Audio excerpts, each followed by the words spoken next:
World War II, the bomber played two roles in air combat. One as a tactical weapon against an enemy's conventional ground forces. The other as a strategic weapon, penetrating the enemy's heartland, striking factories, airfields, and key installations. The advent of the atomic bomb made strategic air power potentially the most destructive force in human history. World War II soon gave way to the Cold War, and the U.S. faced a new enemy in a new age. Created in 1946, the mission of the U.S. Air Force's Strategic Air Command was a deterrent against the Soviet Union's growing nuclear capability.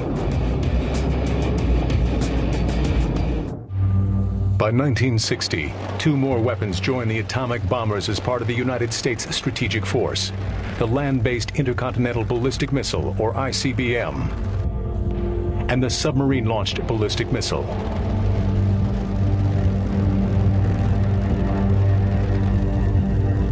Together, these powerful weapons systems formed a nuclear triad, the goal of which was to deter thermonuclear war with the threat of mutually assured destruction.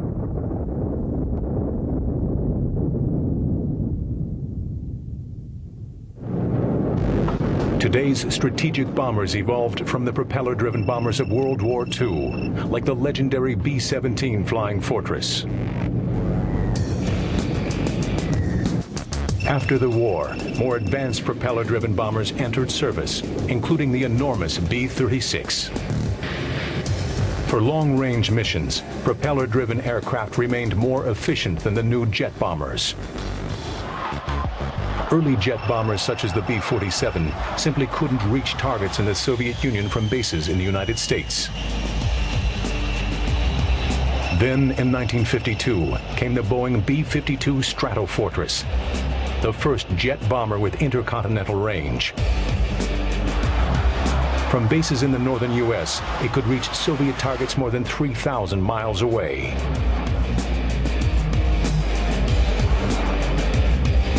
During the Cold War, the tactics of strategic bombers would also evolve. For nearly a decade after World War II, the main threat to bombers remained the enemy interceptor.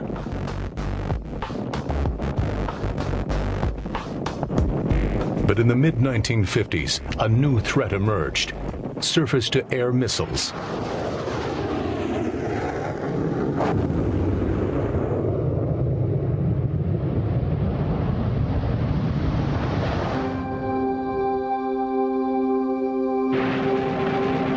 The Air Force stuck with the B-52, switching tactics instead of aircraft.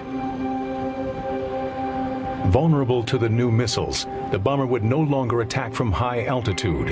Instead, it would enter its target zone at low levels, using terrain to mask its approach from enemy radar. Complementing the new tactics were innovative weapons like the Quail decoy missile.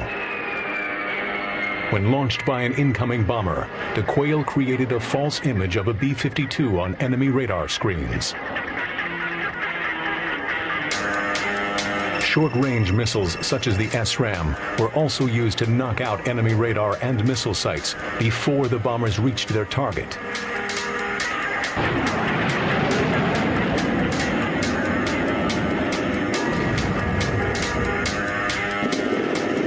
The Vietnam War gave the Strategic Air Command another mission and offered the B-52 a new role. Instead of nuclear warheads, most B-52s were modified to carry conventional bombs. Using their cavernous bomb bays and new wing pylons, B-52s could carry up to 27.5 tons of bombs. In addition to their strategic nuclear deterrent mission, the B-52s joined the tactical air war, bombing Viet Cong positions, supply routes, and staging areas.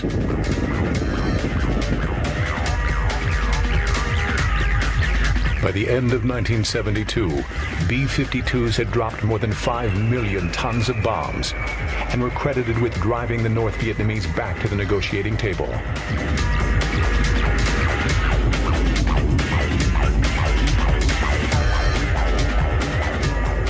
After nearly a decade of conventional bombing missions, most of the B-52 force reverted to its original role of nuclear deterrence.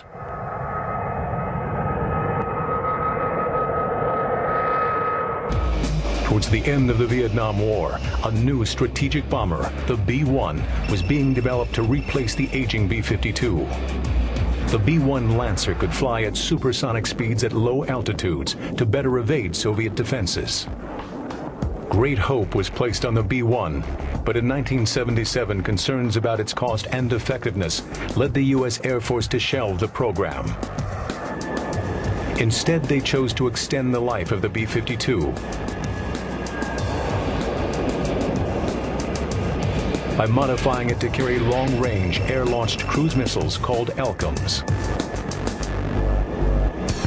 Rather than the bomber having to run the gauntlet of Soviet anti-air munitions, the B-52 could launch a nuclear-armed missile from outside its airspace and penetrate the target zone.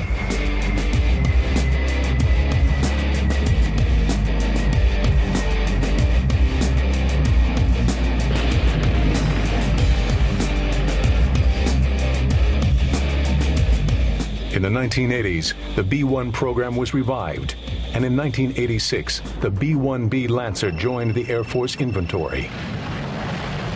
Through stealth technology, the Lancer reduced its visibility to enemy radar, though not enough to call it a true stealth aircraft.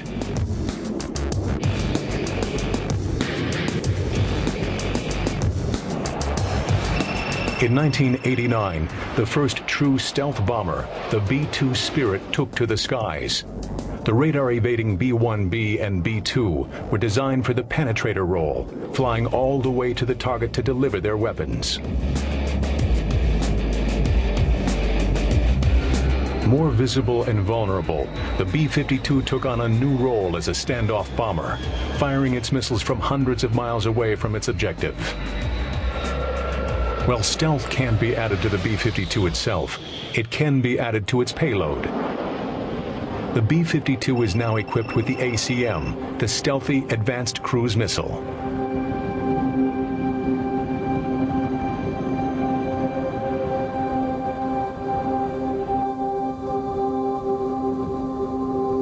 Innovations like the ACM, as well as frequent improvements to the B-52 itself, extended the life of this 1950s bomber into the 21st century. Decades after the last B-52 left the factory, it remains the most numerous bomber in the Air Force today. Of the 94 B-52s still flying, most are older than their pilots and aircrew. The B-52 has endured thanks to a continuous program of rebuilding and upgrading. Since its introduction, so many parts have been changed on each bomber that little remains of the original aircraft.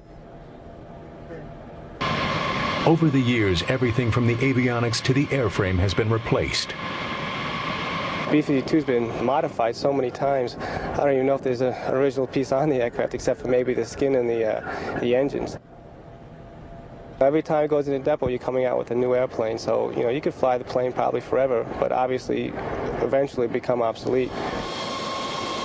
Only one model of the B-52 is currently in Air Force service. Like its predecessors, the B-52H has a number of improvements over earlier models. The H model is, of course, a series improvement on the B-52 fleet, and it's the last of the breed, if you will, the Cadillac of the force. Essentially, the largest significant difference is in the engine, which is a fan jet engine, an earlier technology, low bypass fan, but it offers improved fuel consumption, greater range. Of course, there's some improvements in the electronic countermeasures of the aircraft, some of the weapon suites, certainly the fire control system is different. If you will, it is the ultimate evolution of the series of the B-52 airplane. The cockpit of the B-52 is reminiscent of the older bombers or jet airliners, with a massive throttle control for the aircraft's 8 engines. But over the years, the instrument panel has changed with technology. The biggest improvements have been in the aircraft's electronics, operated by the crew in the rear compartments. My primary job is working with the radar set of the B-52. I'm also the bombardier. I'm the one who handles the weapons to make sure that they get to the proper location at the proper time. The radar navigator is responsible for operating the radar scope downstairs. He's also responsible for using 2 television cameras we have downstairs to aid us in bombing. And of course, it is a radar's major job is to get the plane to the bomb site and to drop the proper ordnance on the target. Unlike World War II bombers, which relied on their machine guns to defend themselves, today's B-52s primarily use electronic countermeasure systems for self-protection. I'm part of the defensive team to defend the aircraft against various threats, and that can be threats such as surface-to-air missiles or anti-aircraft artillery. To defeat those threats or to defend against them, we use various electronic equipment along with expendables such as chaff and flare systems. Despite its advanced defensive capabilities, the greatest threat to the B-52 would prove to be the march of time. But once more, innovation would come to the plane's defense. In 2002, the B-52 celebrated its 50th anniversary. It's the longest-serving combat aircraft in the world, yet it's never been used in its original role, delivering nuclear weapons in combat. Instead, from Vietnam to Iraq, the B-52 has proven itself an invaluable conventional weapon.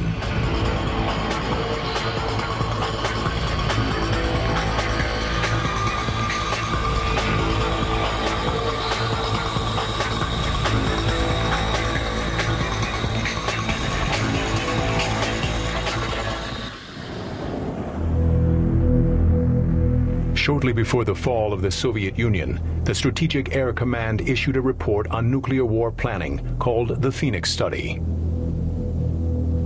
Citing advances in submarine-launched ballistic missiles, the study suggested that submarines and ICBMs alone could form a nuclear twin triad, with strategic bombers mainly providing backup. With less emphasis on nuclear deterrence, the B-52 evolved into a multi-role bomber. Today, the U.S. Air Force maintains a small force of B-52H bombers configured to deliver a wide range of conventional and nuclear weapons.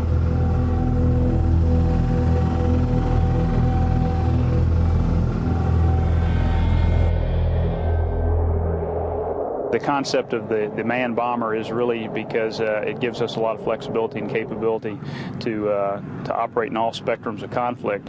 And although our primary mission here is nuclear, a B-52 can adapt very quickly to the conventional arena. That's where our training will continue to focus, is the capability to really do both missions. A conventional bombing run requires different training and tactics from a nuclear strike.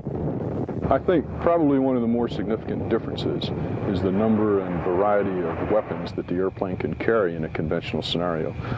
Typically, in the standard role of the B-52, we're talking about a one-pass, pinpoint, usually one weapon release, as opposed to in a conventional, multi-ships going against a target, perhaps from several different axes of attack, so as to get total coverage and destruction of the target area. That in itself is a more difficult coordination process for the air crew and for the other air crews in the other aircraft.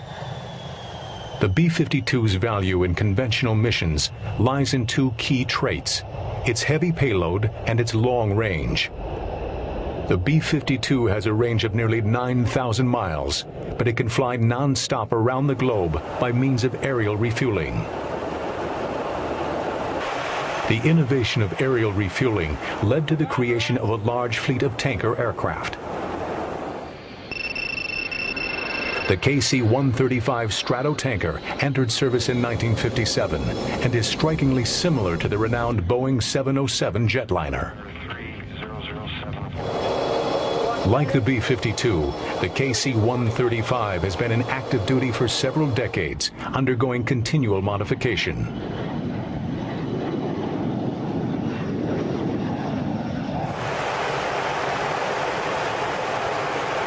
With the KC-135R model, we have improved the capabilities of the KC-135 aircraft by giving them bigger engines, more thrust available. It allows us to take off with more fuel than the old A model, and also we burn less fuel, so we're more efficient. We can fly farther and offload more gas. The B-52 has a refueling receptacle on the fuselage above the cockpit. To refuel, the B-52 pilot carefully maneuvers his aircraft to a precise spot behind and below the KC-135. Then the boom operator in the tanker cautiously lowers the refueling boom.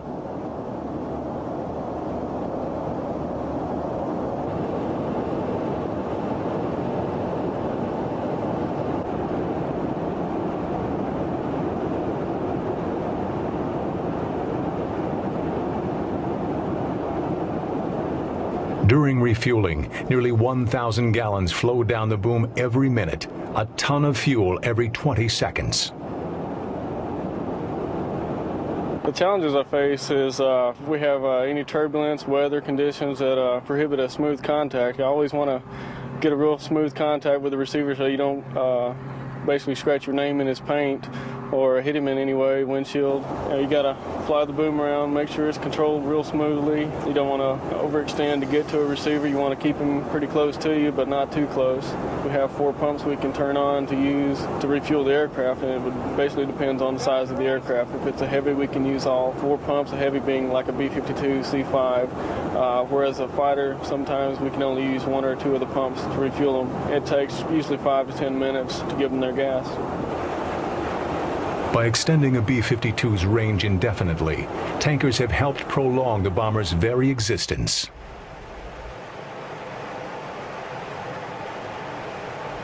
For over half a century, the B-52 Stratofortress has been like a chameleon, adapting to new roles and technologies through ever-changing political climates. From the Vietnam War to Operation Iraqi Freedom, the B-52 continues to serve. Ironically, a 1991 peace treaty nearly ground the bomber for good.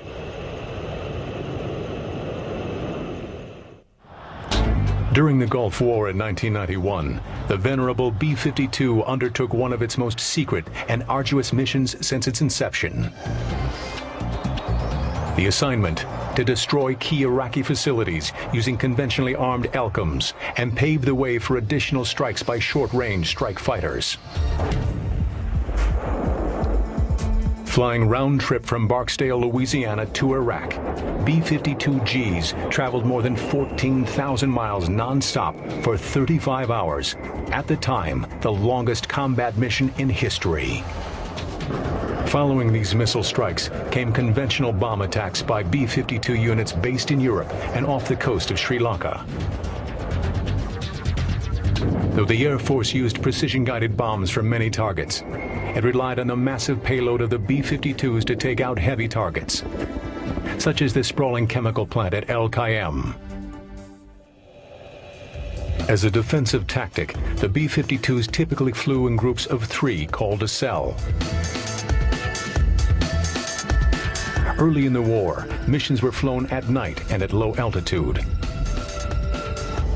Once the Iraqi Air Force was destroyed, high-altitude missions became possible. During Desert Storm, B-52Gs dropped more than 30% of the bombs delivered, yet it was the last combat mission of this model.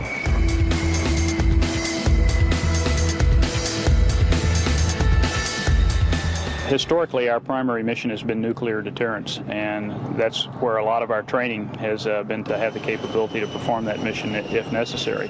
However, with the changing world conditions, the B-52 is moving more towards the conventional arena, where we can be used to diffuse world tensions as needed at any level of conventional conflict. Soon after Desert Storm, the United States and Russia signed the Strategic Arms Reduction Treaty, a seeming death sentence for the venerable B-52. Virtually all active B-52s were ordered destroyed. Only the latest model, the B-52H, survived. The older models flew their final missions to Davis-Monthan Air Force Base in Arizona. On a field known as the Boneyard, the once proud bombers were stripped of all usable parts, then unceremoniously demolished by a 13,000-pound steel blade. The mammoth guillotine crashed down 4 times on each plane, severing the enormous wings and slicing the fuselage into 3 pieces. There, the fragments remained for 3 months, while Russian satellites confirmed they had been destroyed.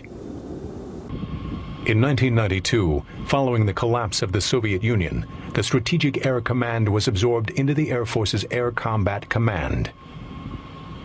In 1996, under this new command, B-52H models flew their first combat sorties in Operation Desert Strike in Iraq.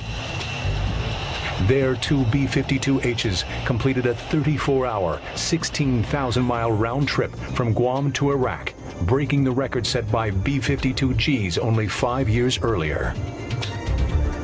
In 2002, the fate of the B-52 changed once again. In a report called the Nuclear Posture Review, the Defense Department established a new triad. As part of this strategy, nuclear-armed B-52s will rejoin ICBMs and Trident nuclear subs to form the first offensive strike leg of the new triad. With a weapons payload of more than 70,000 pounds, the newest B-52H can carry the most diverse range of weapons of any combat aircraft. Among them, highly sophisticated conventional weapons like the Wind-Corrected Munitions Dispenser, or WCMD.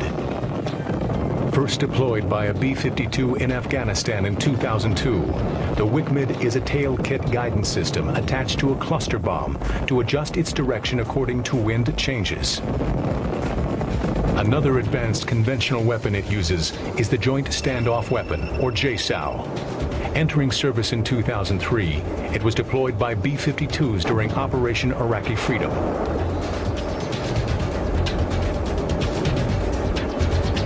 Today, 94 B-52s remain in service, and the Air Force plans to keep the fleet operational through 2040. Though the new triad renews the B-52's role to deliver nuclear weapons, the Stratofortress continues to prove itself a valuable conventional bomber.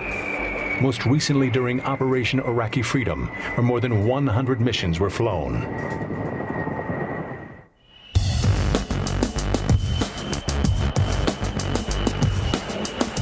Across the decades, the definition of strategic air power has evolved.